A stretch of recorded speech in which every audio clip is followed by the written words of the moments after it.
Dando seu boa tarde a Débora Rodolfo, Caio Videira, boa tarde a todo o setor de imigração ligado, abraço, José Carlos Martins, o Carlos, a Márcia Passos, a Luciana Roberta, a Tatá da Silva. Só não entendi qual é o setor de imigração, é da tua área lá? Então tá, então é o Caio aqui faz parte lá da equipe da nossa entrevistada aqui hoje, que é a Caroline Pacheco, que aliás, a Caroline é a coordenadora do albergue municipal e hoje nós vamos bater um papo sobre esse setor, eu diria setor, o órgão, enfim, que tem um trabalho muito importante aí aqui na cidade de Brusque.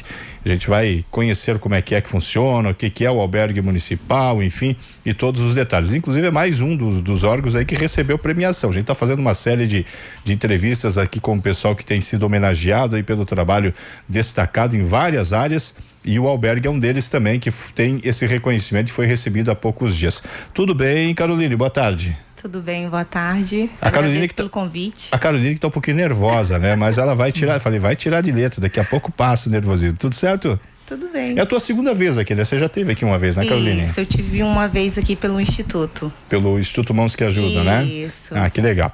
Nos conta um pouco a respeito do albergue municipal. O que é o albergue municipal para quem não conhece ou nunca ouviu falar?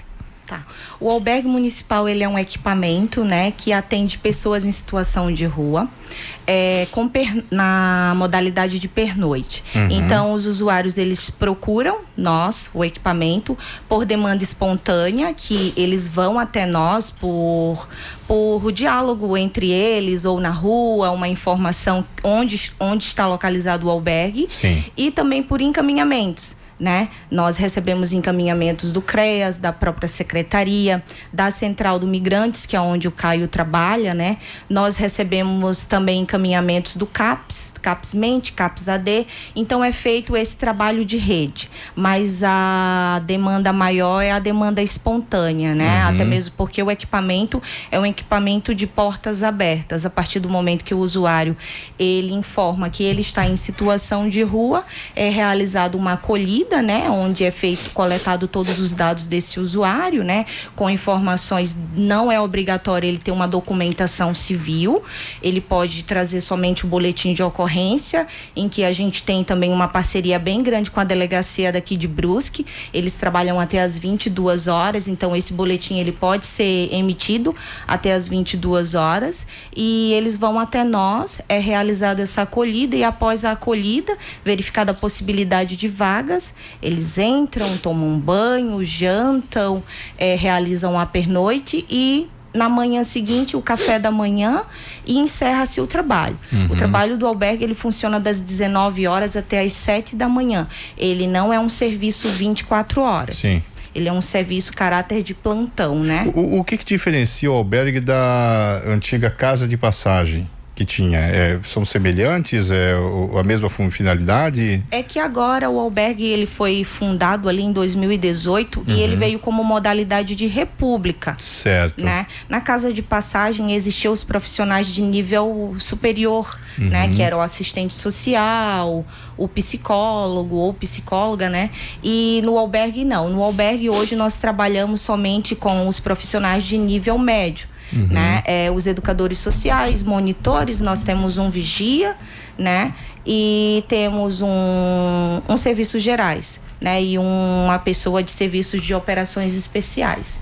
Então, eu coordeno o albergue, estou na função de coordenação desde final de 2023. Hoje, por incrível que pareça, está completando 2 anos, dia 2 de outubro, Olha né? Só.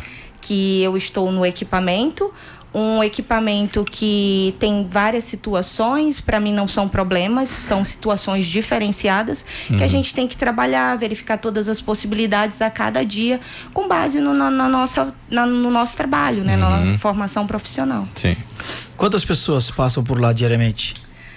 Atualmente nós estamos acessando 15 pessoas, porém nós temos as demandas emergenciais, né? Que são as demandas de pessoa com deficiência, mulheres, né? Nós temos um público trans também, mulheres e homens trans, que são público prioritário pra gente.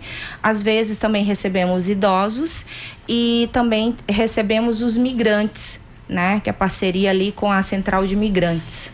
E cada um tem o seu quarto, o seu canto, como é que funciona lá dentro? Nós temos o quarto masculino e o quarto feminino. Lembrando que as pessoas que se consideram mulheres e homens trans, eles ficam no quarto a qual se sentem mais confortáveis.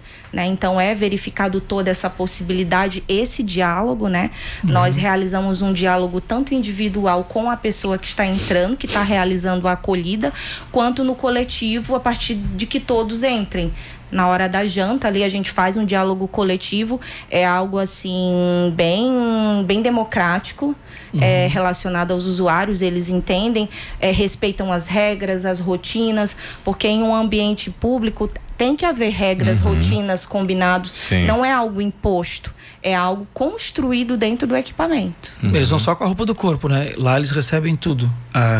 Não. Em relação à cama, cobertor, as coisas. Isso, muito. Além da alimentação, digo, né? A roupa de cama, essas coisas lá. Isso, lá eles vão com seus pertences pessoais, às vezes com apenas a vestimenta do corpo ou com uma malinha ou um saco, né? E eles acabam lá recebendo a toalha de banho, todos os dias é lavada, secada, a roupa de cama também é trocada, tudo certinho. Então essa parte da organização do espaço, roupa de cama, marmita é ofertada, é terceirizada também, o café da manhã também é terceirizado. Então eles têm que apenas manter o espaço aonde eles ficam na pernoite, que é arrumar a sua cama, né, manter a sua higiene do corpo e organizar o local onde eles fazem as alimentações, que é a mesa. Eu acredito que eles estão de favor também, não tem como reclamar porque a pessoa é trans, porque quem tá ali, que é o homem e a mulher, já tá ali de favor. E aí reclamar, não quero que... Houve alguma questão, confusão nessa questão, não? Não, pelo contrário. Algum preconceito que eu digo, né? Não, pelo contrário, assim, eu não sei se é porque a própria equipe já leva esse movimento de diálogo, que é algo construído entre eles, que eles mesmos se cobram, né? Ou eles mesmos falam assim, tem que ter um pouco mais de educação com fulano de tal, né? Se a pessoa não quer dialogar, também não vamos insistir. Então, eles mesmos fazem essa mediação, até mesmo porque dentro do nosso regimento interno, que é o nosso termo de ciência e concordância de serviço, é bem claro que as brigas, contendas, confusões, elas não podem permanecer dentro do equipamento. É um número baixo, né, de trans, né? Acredito eu, que participa ali. Isso, mas não deixa de ser um número, né? E pra gente isso é a mesma coisa. Só por curiosidade mesmo que eu tô perguntando pra saber. O público saber. feminino também até então era um público que não era visto em situação de rua. E hoje nós temos algumas mulheres que estão em situação de rua e isso pra gente é bem delicado. Além do sexo masculino, que nós também devemos olhar, né, ter uma questão da acolhida, do diálogo também, que é bem importante, a questão das orientações dentro do equipamento, o público feminino e outros públicos também tem que ter esse olhar mais minucioso, né?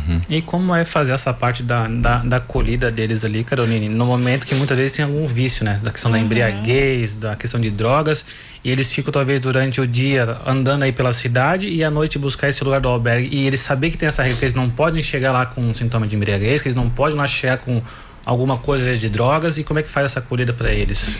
É bem importante essa tua pergunta, porque existe uma palavra que se chama vínculo, né? A partir do momento que o usuário ele possui um vínculo com o serviço, ele cria um respeito, né? Então, por mais que ele chegue embriagado ou que ele chegue em um momento de drogadição, ele tem o respeito com o servidor, né? Não vou te dizer que nunca aconteceu do usuário chegar em drogadição no equipamento. Sim, já chegou diversas vezes, mas eles sabem que até a porta, que tem a questão do diálogo. Eu sou uma pessoa também que eu nunca vou impor ordens. Eu chego, converso, você precisa de alguma coisa, você quer que eu chame uma ambulância, né? Então essa questão do vínculo é muito importante e eles respeitam isso, né? Isso que faz o nosso serviço dar prosseguimento, ter uma leveza, porque a gente sabe que não é fácil. Nós temos aí uma questão de preconceito mesmo da própria sociedade em relação a esse público. Há pessoas e pessoas, né? Cada situação é individual. A gente não pode julgar, não pode rotular. Então, cada um na sua individualidade. E isso é importante. Olharmos a pessoa como um ser e fazer por ele da maneira a qual ele necessita naquele momento, né? Não apenas, passar os olhos, não apenas uma orientação ao vento. É algo que, naquele momento, para ele, pode ser a única palavra que ele recebeu, né? O único momento que ele teve um momento de atenção. Então, a partir do momento que a gente chega lá no equipamento, que eles chegam lá no equipamento às 19 horas, nós temos toda uma rotina com os nossos servidores, né? Cada um tem a sua função, a sua atribuição lá dentro do equipamento. Então, eu fico especificamente para acolhida. É aquele momento que eu observo quem de fato mesmo está tantos dias na rua, né? Quem não tomou banho, quem precisa da alimentação. Então, é esse olhar. Você usa a palavra equipamento, é a primeira vez que eu ouço falar, né? Por que equipamento? Equipamento é um serviço da prefeitura, é como se fosse um prédio, né? Sim, sim. Isso, nós identificamos como equipamento na assistência social. Fica ali na Doutor Penido, né? Isso, na subida da Caixa d'Água? Isso, Rua Doutor Penido sem número, próximo à subida da Caixa d'Água da Samai. Fica bem em frente ao escoteiro. Até há um tempo atrás havia uma rejeição por parte de alguns empresários que moram ali, né? Por ser ali próximo. Você já ouviu falar disso? Como que vocês receberam e se... Como lida com isso, né? Como lida justamente com o que eu ia perguntar. É que o que acontece? O albergue, ele está ali naquela localidade desde 2018. Né? Então, em 2018 não existia nenhum tipo de imóvel por ali, né? Era tudo mato, né? Eu entrei ali em 2021 para realizar um trabalho na época da pandemia. Eu fiquei de plantão ali em 2021 durante um mês. Então, eu me recordo que ali era tudo mato. Então, foi criado ali, construído o prédio e tudo. E agora a gente está aguardando porque o nosso equipamento, ele está passando por um processo de permuta, né? Ele não vai ficar localizado ali, ele vai para um outro local. Eu não sei informar para vocês para onde que vai, até mesmo porque não me foi repassado. Então vai mudar. Mas existe esse processo de permuta. Uma última pergunta da minha parte, se vontade, o Valdir me permite. As pessoas que frequentam ali, por exemplo, eu acredito que muitas delas estão ali de passagem, porque é passagem, né? É a antiga casa de passagem. E vocês acabam vendo que eles não querem ficar ali, é porque realmente eles estão nessa situação, e existe algum incentivo de vocês por parte de vocês de dizer, olha, arruma um emprego, né? Onde é que está a sua família? Vá atrás da sua família, a sua vida, né? Você não merece viver aqui, porque ali não é vida, né? Para um ser humano viver, sair, se drogar, se envolver com álcool e depois voltar ali. Existe uma conversa de você, sim, até para entender a história de cada um e também no sentido de ajudar eles a sair dessa vida, né? É que até então, antes, o público pessoa em situação de rua, que antes era o morador de rua, né? Ele tinha apenas uma característica, é uma pessoa que não tinha onde dormir, né? Transitava pela rua. Hoje não. Hoje nós temos diversas características, né? Nós temos pessoas principalmente com vínculos rompidos, vínculos familiares, vínculos comunitários, que eles não conseguem se inserir nesses dois campos, né? Tanto na família quanto na comunidade. Então, através desses vínculos, às vezes desencadeia outras situações, como a questão da drogadição, né? Então, se eu te disser que hoje a maioria do nosso público é um público que vive em drogadição, eu vou estar te mentindo, né? Hoje o nosso público do albergue, ele é um público mesclado, né? É um público que está em acompanhamento no CAPS Mente, no CAPS AD, é um público que veio com um sonho na bagagem de um outro local, de uma outra cidade, um outro estado, né? Principalmente São Paulo, Curitiba, Paraná, e que não tem onde ficar, né? Nós trabalhamos, nós não estipulamos um prazo concreto para essas pessoas. Nós verificamos todas as possibilidades. A partir do momento que eles chegam até nós, que eles estão em situação de rua, que eles encontram-se em situação de rua, nós verificamos todas as possibilidades. Então, se a partir do momento da minha acolhida eu verifico que o usuário ele precisa de um currículo, uma documentação civil, eu já sei o setor a qual eu encaminhar ele. Se é um migrante, eu encaminho para o Central do Migrante. Se é alguém que precisa de de inserção no mercado de trabalho, o Cine. Vocês oferecem toda essa ajuda, esse apoio, né? Então é feito esse movimento de rede. Isso é bom, isso é muito bom. Esse movimento de rede, ele é extremamente importante. Ninguém trabalha sozinho, a assistência social não trabalha sozinho. Nós do albergue não conseguimos trabalhar sozinho. O nosso equipamento é apenas uma pontinha, apenas uma fatia de um bolo, né? Um bolo que pode ser muito saboroso e também pode não ser, se ele não for bem elaborado, né? Se ele não for bem produzido. Até nessa parte do próprio Anderson falando, né? Eles têm uma data limite que eles podem ficar ali utilizando o albergue. E até outra pergunta, cara, se me permite, é a questão das parcerias. Como você falou, a gente teve já casos ali que entraram no albergue que conseguiram emprego, conseguiram depois alugar uma casa e tudo mais. E além disso também a questão junto com a polícia, saber se eles têm um mandado de prisão, saber se essa pessoa está desaparecida, a família está procurando e está ali realmente no albergue. Como é que funciona tudo isso? Em relação às oportunidades ali, elas são realizadas relacionadas a cada equipamento, cada serviço.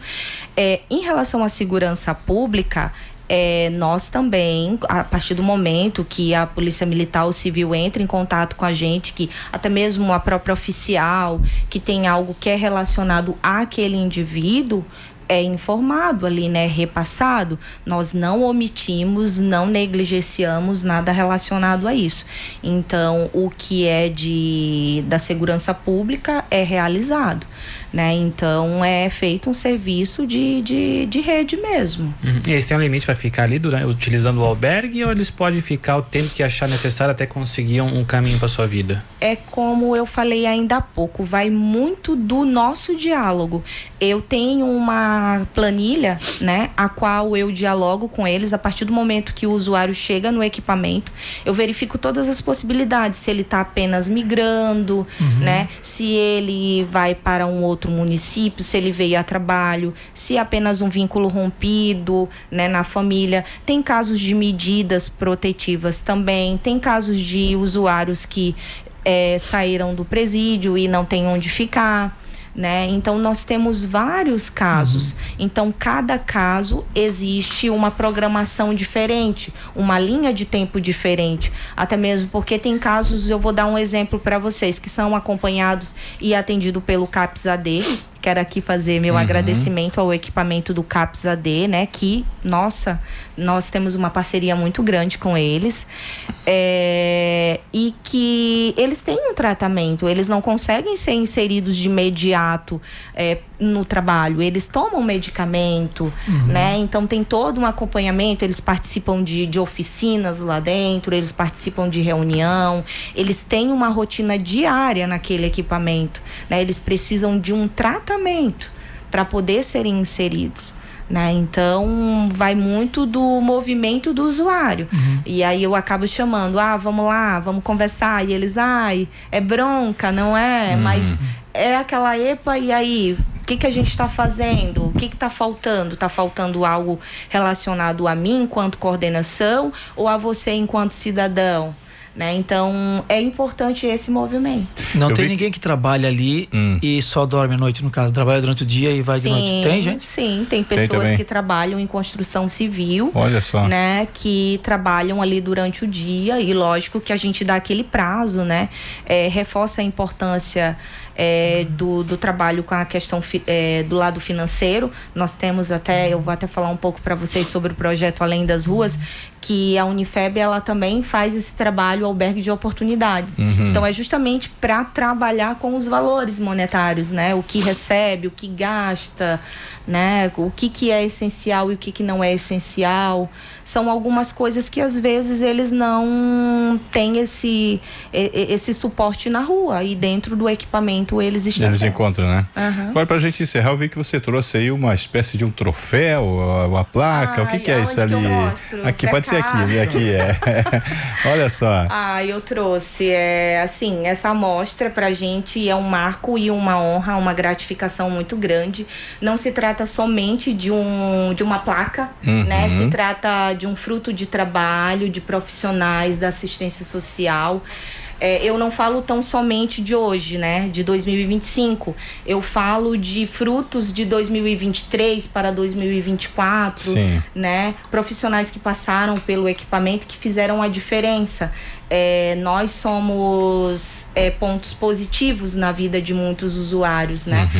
Na nossa amostra de boas práticas realizadas na ANVI, nós passamos alguns vídeos, né? E áudios de usuários que fizeram parte desse movimento, né? E que hoje encontram-se com a sua vulnerabilidade rompida, que né? Que legal, que bom. Aqui assim, com a sua vulnerabilidade rompida. Então, assim, são alguns que fazem a diferença. É o que eu sempre falo. Às vezes, a orientação pode não ser imediata, mas lá na frente ela vai ter uma grande diferença. Esses dias eu fiz um comentário de defesa a esse serviço, e o sujeito aqui, eu não vou nem destacar o nome, ele é o da Mota mostrando o lado esquerdista dele. Como se você ter sensibilidade e humanidade pelas pessoas, você precisa ser de esquerda, de ser de direita, né? É um tipo de comentário que eu preferi até ignorar. Mas a gente vê nessa hora, e quando você fala aí de pessoas que romperam uma vulnerabilidade social, o que é? São pessoas que passaram por um momento de dificuldade e realmente conseguiram sair da situação em que estavam. E graças ao trabalho realmente que tem a sua importância. E aí eu falo, Caroline, por uma situação, não aqui em Brusque, não aqui em Santa Catarina, mas um familiar meu que passou por uma situação parecida há muitos anos, num outro estado, e teve suporte num trabalho como o que vocês fazem ali. Então aí quando você conhece de perto, você sabe como é que funciona, você vai além da crítica de achar que aquilo ali é ruim. Com a pergunta que o Anderson fez ali em relação, as pessoas têm o direito, evidentemente, de gostar ou de não gostar, mas o serviço já estava ali antes, né? E tem uma importância significativa, não é só um espaço para brigar malandro, né? Tem pessoas de todos os tipos e cada um tem a sua história, né? Então por isso que é importante as pessoas conhecerem, para entenderem eu lembro da época, eu citei a Casa de Passagem porque eu acompanhei muito na época ali na Ercílio Luz, quando o pessoal fez uma campanha toda para tirar dali, mas tirar dali porque ali não é o local apropriado. Por quê? Qual é a razão que não é o local apropriado? Vamos botar lá no fim do mundo? Entende? Então é olhar a coisa como um serviço que ele é importante, ele é necessário, um serviço de humanidade, né? E que infelizmente às vezes a gente acompanha e vê algumas críticas até infundadas. Caroline, muitíssimo obrigado aí por esse bate-papo. Ela até que foi bem, não estava nervosa, né? Sim. Ela estava muito nervosa ali antes, né? Parabéns aí pelo trabalho de vocês lá, né? E sempre quando tiver uma novidade, uma premiação como essa, não hesite em nos procurar aqui para que a gente possa registrar. Eu que agradeço a oportunidade, fico aberta também a outros convites, né? Nós tivemos no dia 14/9 a segunda edição do projeto Além das Ruas, né? Que teve como parceiros a Unifeb, o curso de psicologia, o Centro de Direitos Humanos, o Instituto Mãos que Ajudam, o coletivo Quer Impacto, que são projetos, né? Que estão inseridos dentro do equipamento, além da atribuição e a contribuição das igrejas também. Nós temos a Igreja Universal, a Igreja Batista, que também tem ações pontuais dentro do equipamento. Essas ações, elas são das 20h30, que é após a janta, até as 22 horas. Então, são ações que valorizam o ser, né? Que dão dignidade a esses usuários. Então, agradecer aqui, quero deixar meu agradecimento a todos os servidores do equipamento do albergue. Eu acho que sem eles, esse projeto ele não teria um norte, né? Todos os que passaram, todos os que estão presentes. Agradecer também aos servidores também do CAPS-AD, Central de Imigrantes, do CREAS, da Secretaria de Desenvolvimento Social. E falar que os projetos, eles dão credibilidade, eles valorizam, eles dignificam o ser humano. Só registrar aqui, a Rosana Gomes está dizendo o seguinte: parabéns pelo seu aniversário. Seu aniversário hoje ou aniversário de trabalho? 2 anos. Ah, de trabalho, é. Carol é muito dedicada, entusiasmada e faz parceria com diversas entidades para atendimento aos usuários. Também o Eldon, parabenizando aqui pelo trabalho, isso deixa Jesus feliz, diz ele aqui, né? O Décio Zarbassos, parabéns, vamos praticar fraternidade e solidariedade. Pessoal que está aqui participando. Obrigado, Caroline. Obrigada. São 12h52, vou fazer um intervalinho comercial, na sequência nós voltamos aqui para a parte final.